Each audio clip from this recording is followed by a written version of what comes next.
And it might well be game time for a very new look in college football. We've heard proposals of this before, and we've obviously seen this coming with conference realignment and everything else that comes with it. Obviously, college football is driven by money, right? Like, we're not surprising anyone here. No one's grasping their pearls hearing that. And there's been a taste in the last few years of more money, real lucrative money. And that's not going to stop. Things like media rights, NIL, collectives, all those things kind of go to the greater picture of how money is driving college football. And Ross Dellinger came out with a report yesterday about this Project Rudy and what this could mean for college football. And it's a long read, but it's very interesting. Obviously, Ross is absolutely one of the best in the business. So I'm going to go over what I've gathered here from the Ross Dellinger article on what this is going to look like. I actually came to you with an episode in the spring. Some of you might have tuned out. It was after basketball season. I can't blame you too much. And it was a similar proposal. It was 70 teams in a kind of tier one. It was going to be all the Power 4 teams plus the best group of 5 teams. And I think it was 7 divisions of 10 or 10 divisions of 7. And there were some that could get promoted, but the Power 4 teams couldn't get relegated. It was odd. I get what they were going for, but it was odd. We've seen this similarly if you follow European soccer. If you're into that, you've actually seen a similar type of proposal. But now there are these Disney executives, former Disney executives, turned investment professionals calling this Project Rudy, naming it after Rudy Rudiger, which I think is hilarious because obviously if you've seen the movie Rudy or know the story, that dude, however real that story is, was really truly in it for the love of the game and the love of Notre Dame. And this is about the love of money. It's the antithesis of Rudy. I think there's a good little irony in there about what that signifies. 14 slide presentation that has been shown to only a select number of athletic departments around the country. In fact, we do have some of the ones that it was shown to. Okay. It has been shared. It covers the country's richest football powers and then some. Florida State, Georgia, Miami, LSU, Alabama, Clemson, Penn State, Auburn, Oregon, Ohio State, Notre Dame, Texas, USC, Michigan, Florida, Iowa State, Arizona, and Baylor. Mack Rhodes has seen the presentation. There are plenty of others in college football who have not. There are some blue bloods who are left off that list, but not Baylor. Baylor has seen that. TCU has not seen that. Tech has not seen that. Oklahoma has not seen that. Oklahoma State has not seen that. Baylor has. Boy, that's interesting. Mack Rhodes on the cutting edge of this. Could this be something that Baylor wants to be involved in? It's an interesting structure. What it's trying to do is make the big brands happy, as you're going to see with any proposal going forward, by the way. Make the rich richer in a sense, because it's an unequal pay landscape in terms of revenue sharing. But before we get to that, the way it looks out for the integrity of college football, as it were, plus the big brands, is this is a structure that is going to keep the conferences intact, specifically those Power 4 conferences, right? The Big 10, SEC, Big 12, ACC. Those are going to keep intact. What they're going to do is prioritize big-time games, and what they're essentially going to try to eliminate is FCS teams and a lot of group of 5 teams playing Power 4 teams. They want to keep the rivalries. They want to keep the blue bloods playing each other, keep the conference matchups, but take away some of those ones that aren't money makers. They're tune-ups for teams, but not necessarily money makers, and then find some matchups in there for blue bloods or geographical games to make sure that they keep big teams playing against big teams. So what that could mean for Baylor would be something like, they're not playing Tarleton anymore, or maybe not as many games against an Air Force or a Texas State. What they will face is someone like A&M or UT or Missouri or Nebraska or someone like that. And so for the college football fan perspective, I think we like that. Obviously being in the position of being a fan of a Power 4 team really helps that. Texas State, here they are on the rise and looking to get a seat at the table, and all of a sudden they're not going to have the opportunity as much to play schools like Baylor or Tech or TCU, ones they fancy their chances against in years like this year and last year. Or how about UNLV, who's taken the group of 5 by storm? They've beaten a couple of Big 12 teams this year, Arizona State, Kansas. They're like, are you going to take those games off our schedule? Probably in this scenario. And it's a long read, by the way. So there's a lot to go over with it. But what it comes down to as well is not only trying to keep those. Okay, so I'm going to try to put it in Ross Dellinger's terms.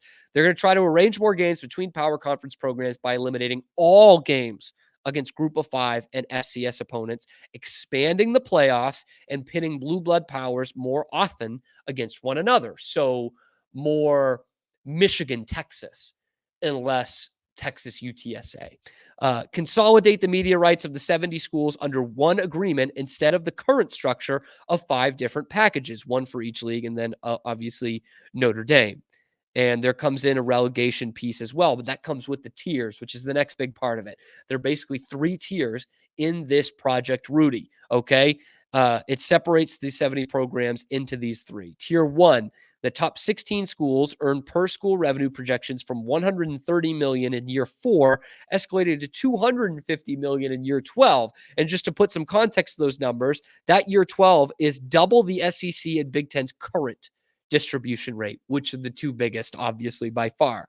And then you look at tier 2, the next 22 schools earn a revenue of somewhere between 60 and 110 million, which is similar to the SEC and Big Ten current rates. In fact, a good year for a school like Baylor or TCU or Tech puts them at the high end of that, over 100 million and into 110. When we looked at the last proposal, it was circling that 110 number in terms of the teams who could stay in the top tier. That was yearly athletics revenue.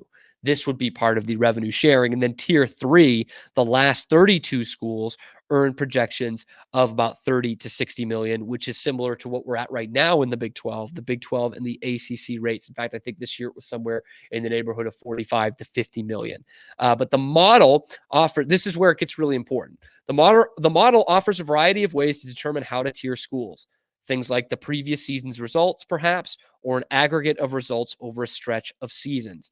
The model also features a relegation and promotion system to pave a way for schools to move up and down the tiers. We don't know the specifics of that. However, one proposed model suggests having 8 permanent members of Tier 1, a move presumably to placate the biggest brands in the sport. Now, that's obvious, right? They're going to Ohio State, Michigan, Alabama, Notre Dame, USC. They're always going to be in that tier. Texas, Oklahoma, they're going to try like hell to make sure they are always in that tier. The same way right now, the SEC and the Big Ten are asking for more guaranteed spots in the 12-team playoff and hopefully trying to expand it to 14 or 16 so they can get more of their teams in there. That's annoying. But what the kicker is for me as a Baylor fan in there is the fact that it is now looking at performance-based relegation promotion, not revenue, the way we heard about in the last big projection in the spring.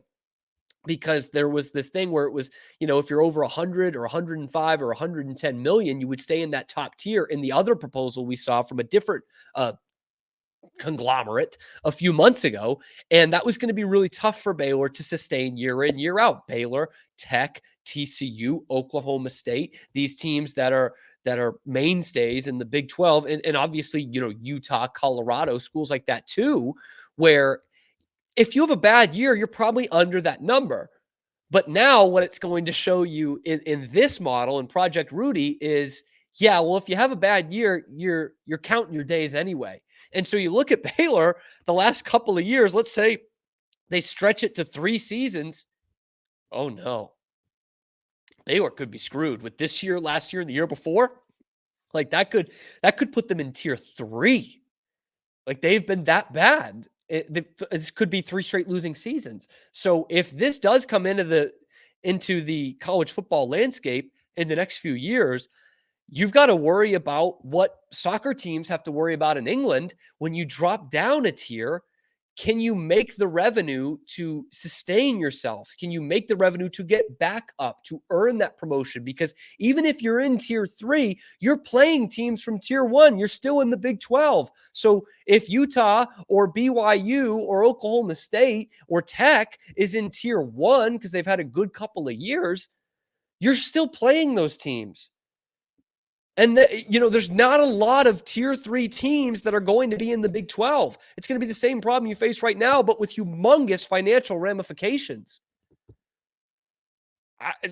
It's a better proposal, I think, than what it was in the spring from a different group, but it does not suit Baylor very well. It might suit college football better, but it might be like a line in the sand for Baylor of like, hey, you got to turn this thing around now, because something like this could be on the cards in a few years, and you won't be able to keep up. You won't be able to compete, because if you're in tier 3, you're down in the bottom in terms of the revenue you're going to get, and you've got to find someone, a coach or somebody, a player who can turn your butts around without spending a ton of money, because you don't have the money. Now, all of a sudden, it'll be a power dynamic within the conferences. It's not going to be equal pay throughout the conferences. We already knew there was a power dynamic problem anyway with Texas and OU in the Big 12 for years versus all these other schools. But now you add in the fact that Kansas State could have a good couple of years, and they're making double or triple what you are in revenue as you try to move back up. Man, a penny for the thoughts of Mack Rhoades on that one. To be a fly on the wall in that meeting to hear what Mack Rhoades is thinking about what that could do for college football and what that could mean for his program. Ooh-wee. Mack Rhoades has some other issues to deal with right now. And speaking of money, that price might be going well up. We'll talk about that coming up on Locked On Baylor.